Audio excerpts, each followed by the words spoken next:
अग्निपथ, अग्निपथ एक फिल्म का भी नाम सुनिएगा। अग्निपथ आपको, अग्निपथ आपको आपके व्यक्तिगत जीवन को, अपने माता पिता, अपने परिवार, अपने समाज, अपने राष्ट्र के प्रति भी अग्निपथ आपको प्रेरित करता है।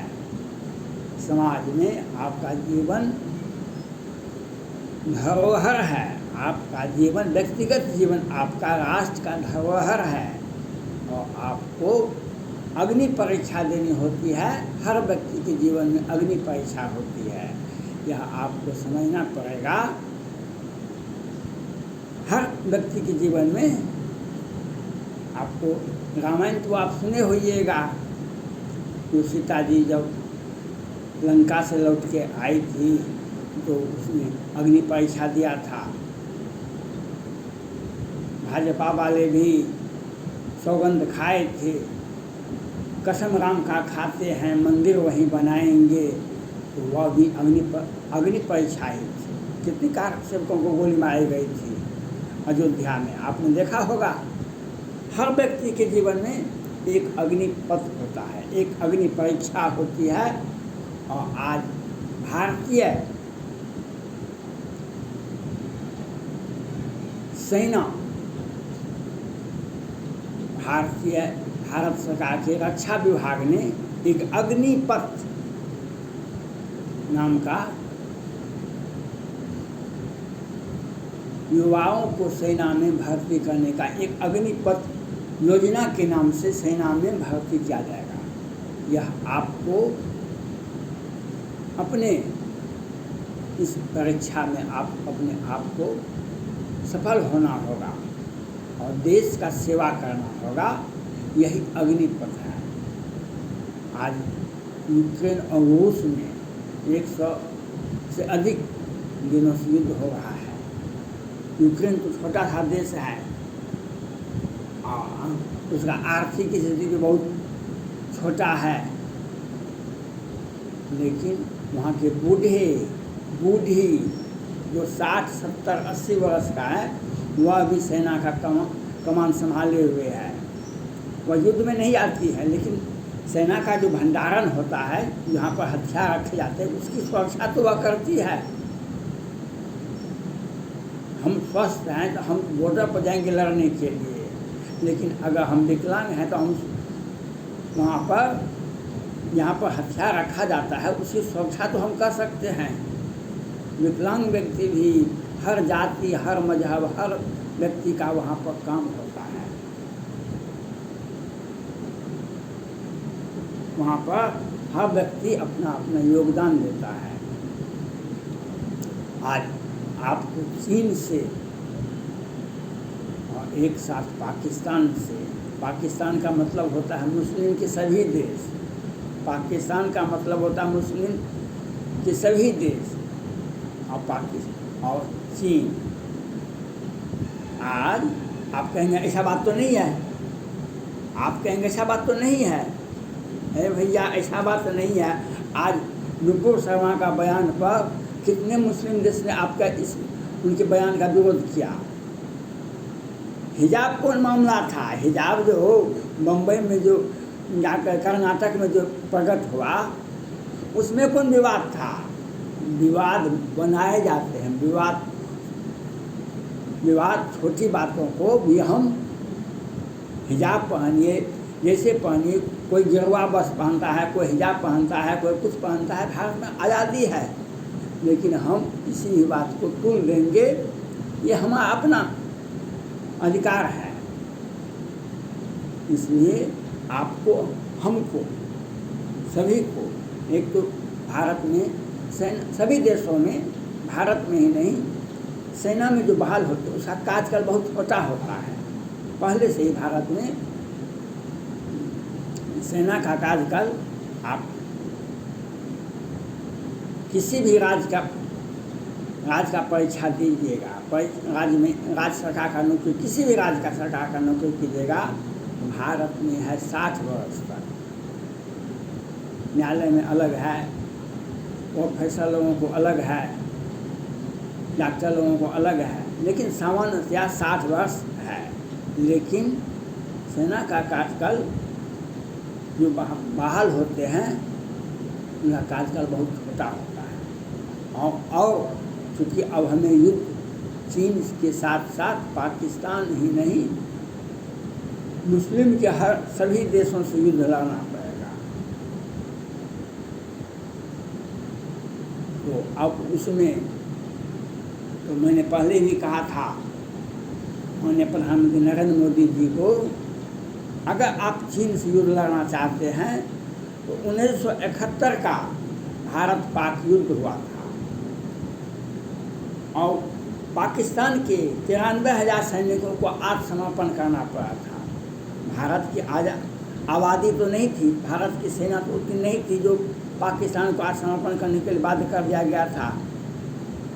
भारत की उतनी सेना तो नहीं थी, तो वह सेना बनाया गया था, वह सेना बनाया गया था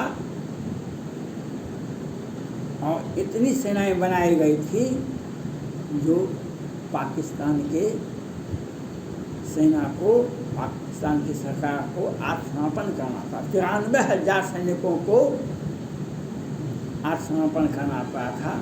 उसका योजना क्या होता है? हमको चीन से युद्ध करना है तो हमको 5 करोड़ सेना मजबूत रखना होगा। हमको चीन से युद्ध करना है। अभी लेह लद्दाख पेंगोंग में उसके 2-4 लाख सैनिक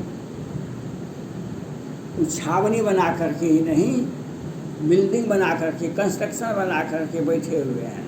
हम भारत को धमकाएंगे, भारत से युद्ध लड़ेंगे तो ताइवान पर वह कैप्चर कर लेगा और भारत से युद्ध लड़ता है उधर जापान को हड़प लेगा।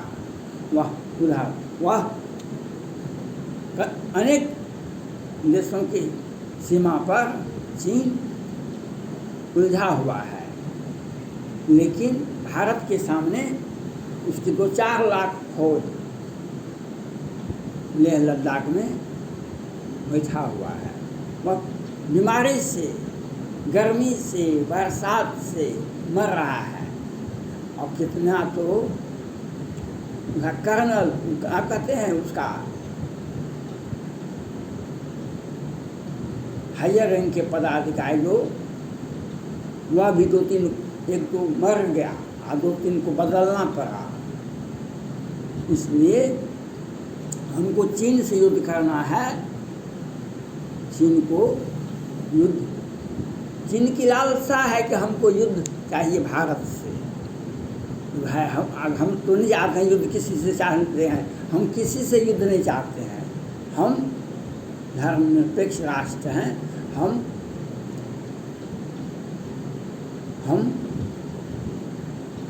किसी को भी कष्ट देना नहीं चाहते हैं। लेकिन भारत पाक युद्ध हुआ तो भारत तो कहीं भी नहीं था उसमें, लेकिन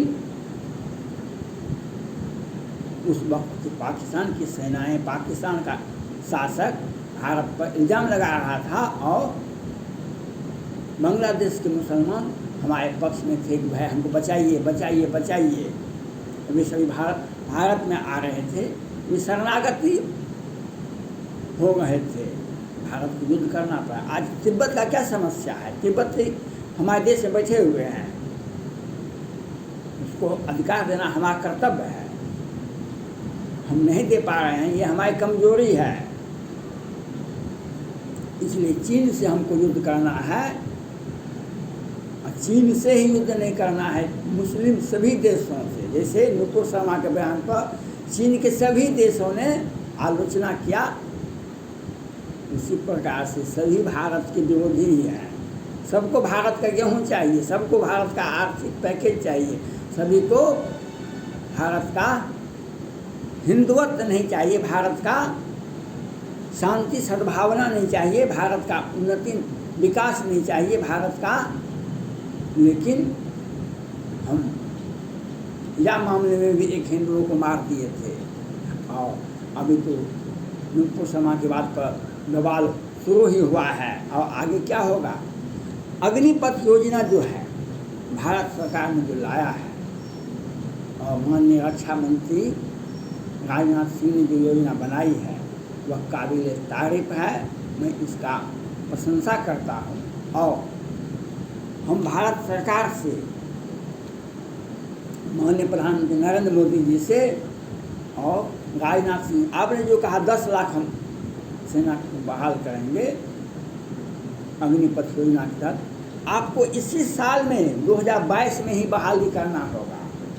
आप जो साल में 50,000 बहाली कीजिएगा या 10 लाख भी कीजिएगा तो भारत में 28-29 राज्य है और 7-8 केंद्र शासित प्रदेश हैं। एक राज्य में 10,000 5,000 जवान हुआ एक राज्य में।